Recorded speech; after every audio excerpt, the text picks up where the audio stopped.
La ley y la gracia, tercera parte. En el artículo anterior sobre la ley y la gracia, hicimos un compromiso con nuestros oyentes. Y esta es la respuesta. La sangre que había en la túnica de José, en la que Jacob creyó. Es decir, la manifestación de algo que nunca sucedió. Empezaremos por una porción de la Biblia que el apóstol Juan acuñara.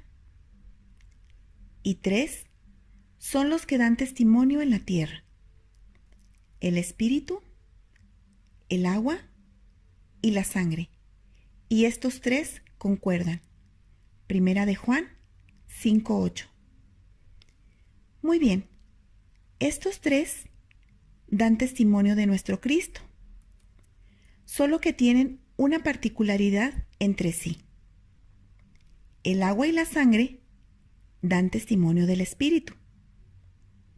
¿Qué queremos decir? El agua, como pacto de Noé, y la sangre, como el pacto de Moisés, son los 2 testigos fieles del pacto del Espíritu Santo. ¿Quién dijo esto?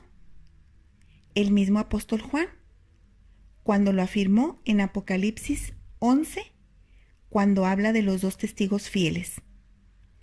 Pues uno tiene poder para detener el agua y que no llueva, y el otro convertir el agua en sangre y herir la tierra con toda clase de plagas.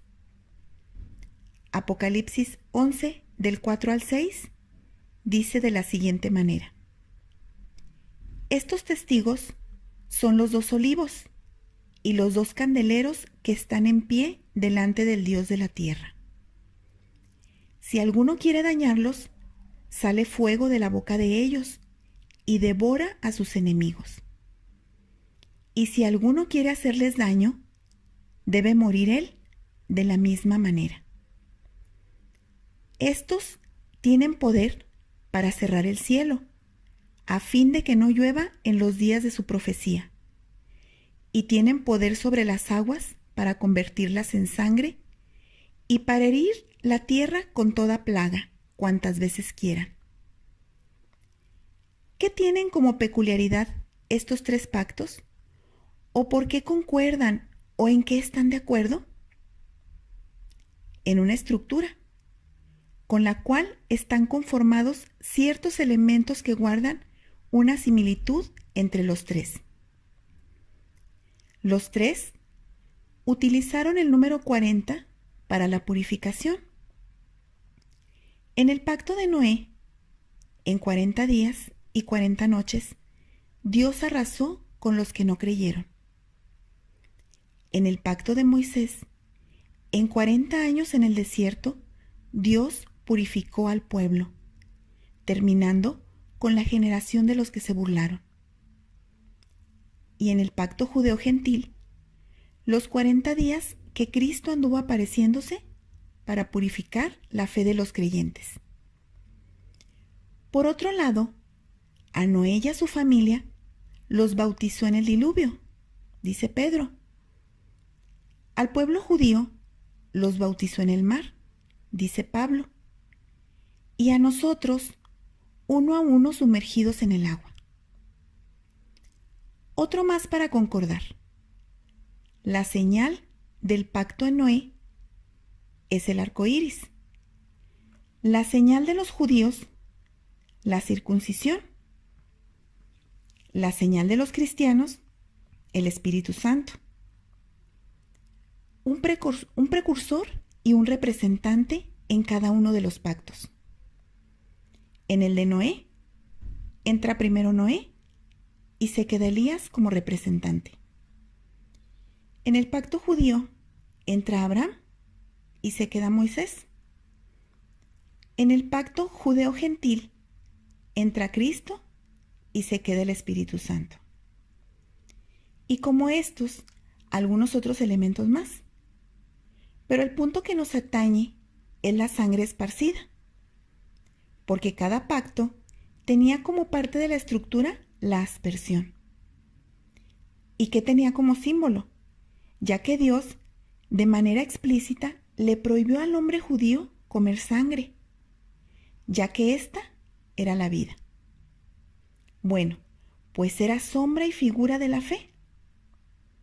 En pocas palabras, la fe es la sangre espiritual que corre en nuestra alma y nos une a Jesucristo.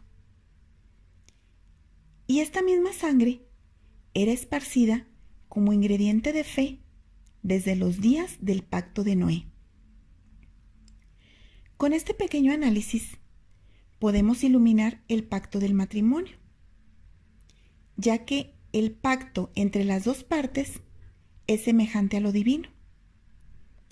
Y la sangre que se esparce sobre el vestido blanco de la novia da fe y es garantía de la santidad del matrimonio. Es decir, que no hubo alguien anticipadamente de por medio. ¿Qué tenemos pues? ¿Qué quería la mujer de Potifar de José? ¿Gozar de una aventura sexual con aquel hombre porque era de hermoso parecer? De ningún modo.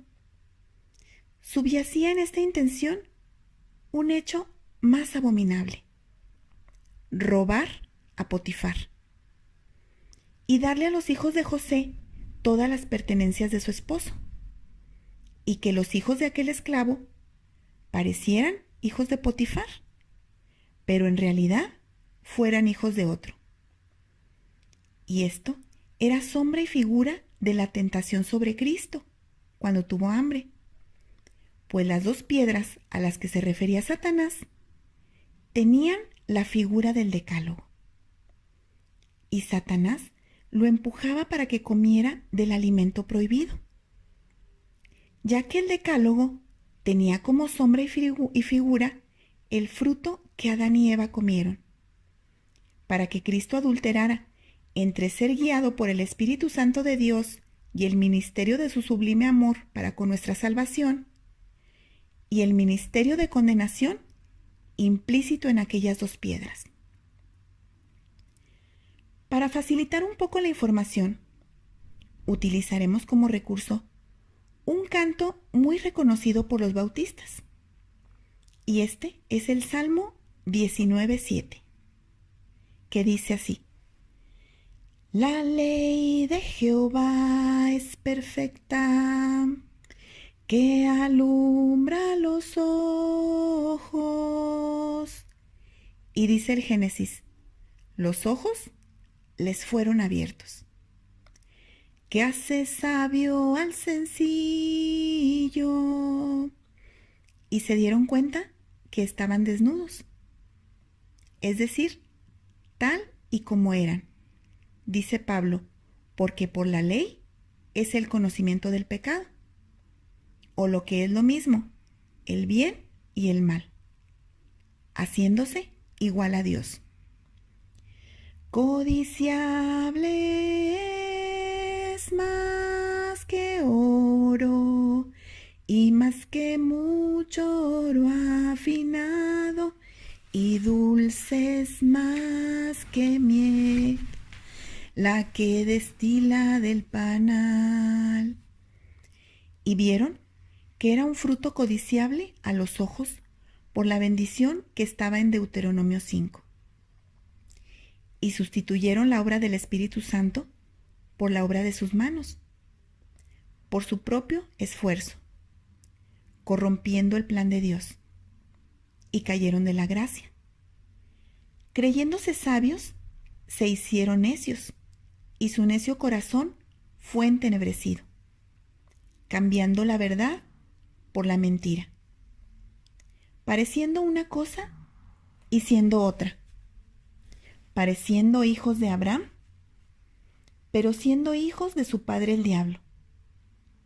Y esto solo en la casa judía, porque para la casa cristiana que estaba en Roma, Pablo afirmó en el primer capítulo y versículo 24 que por amor a la obra de sus manos, o idolatría, y viceversa, era reconocida esta maldición, ya que el homosexualismo pretende este mismo mensaje: que un hombre así lo parezca, pero que en realidad sea una mujer. Y una mujer, pareciéndolo, en realidad sea un hombre, como resultado de adulterar la gracia con el esfuerzo del que Pablo se quejaba en la iglesia de Galacia, y que persiste en nuestros días. Y esta ilustración tiene que ver mucho con los creyentes cristianos, porque decimos tener fe, pero nos estamos esforzando y tomamos nuestras túnicas y queremos empaparlas de fe, confundiendo la obra del Espíritu Santo con la obra de nuestras propias manos, adulterando la sangre de Jesucristo en nuestras túnicas, es decir, la fe en el obrero divino y la sangre que embarraron los hermanos de José para engañar al Padre. Y con mucha claridad, Dios exclamó en el Cana: ¿no te soy yo mejor que 10 hijos? ¿Y qué era esta expresión? Los 10 hijos de Israel eran sombra y figura de los 10 mandamientos que pastoreaban al pueblo de Judá.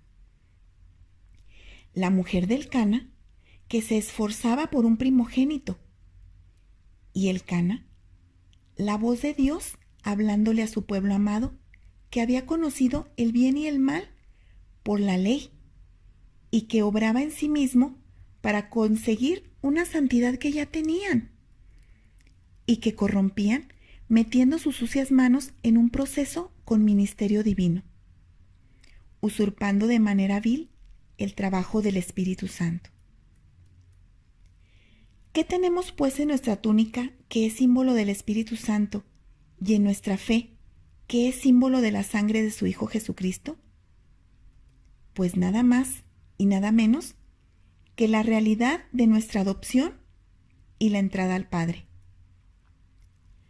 Tomamos el camino retorcido de los judíos, queriendo pastorearnos y santificar nuestra alma por medio de nuestro esfuerzo, cuando Cristo afirmó que analizáramos bien la Escritura, porque parecía que en ella estaba la vida eterna, pero que lo que la Escritura dice es solo la manifestación de su presencia o su ausencia en nosotros. Es decir, lo que parece un mandamiento o un consejo es meramente para un niño en Cristo. Pero para los que hemos dejado las cosas que son de niño, el consejo o mandamiento es realmente la manifestación de su presencia en el creyente. Por lo cual Jesús dijo: no se hagan maestros unos de otros, sabiendo que recibiréis mayor condenación. Porque para corregir a una persona, primero hay que hacerle un juicio. Y con el juicio con el que juzguemos, nosotros también seremos juzgados.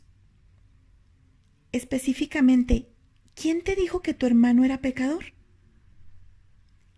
¿Acaso comieron del árbol del que les dije que no fueran a comer?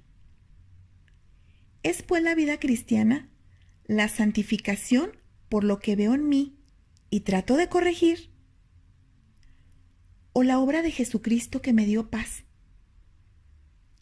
Y de esa paz se desprendió mi nueva forma de reaccionar.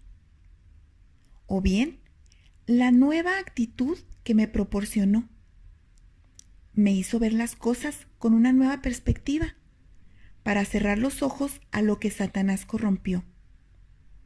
Pues Cristo mismo añadió a la Escritura: el que enseñe cada uno de estos mandamientos y así los haga, será llamado grande en el reino de los cielos, refiriéndose directamente al querubín grande, a Goliat y a Titán, y no solamente a ellos, sino también a Faraón, cuando Ezequiel lo define como un cedro de gran altura que llegaba hasta las nubes y que también era figura de Satanás, los cuales corrompieron la gracia de Dios para robarle la honra y la gloria que solo a Él le pertenecen, de manera que cuando lleguemos a su presencia y estemos en las bodas del Cordero con su esposa, la sangre de nuestras vestiduras sea la de nuestro Maestro y Señor y Rey, y no un engaño, obra de nuestras manos. La sangre que había en la túnica de José, en la que Jacob creyó, es decir, la manifestación de algo que nunca sucedió. La sangre del vestido blanco de su amada iglesia, que da fe de su pureza, sin la mezcla demoníaca del esfuerzo humano. Concluimos, pues, que la sangre de la túnica no era la del Hijo amado, sino la manifestación de un esfuerzo humano o un acto desesperado para esconder una pobre y muy humana realidad, pero que al final era un engaño. Que nuestro Dios ponga fin lo más pronto posible a este profundo error que la Escritura llamó la apostasía. Ven, Señor Jesús.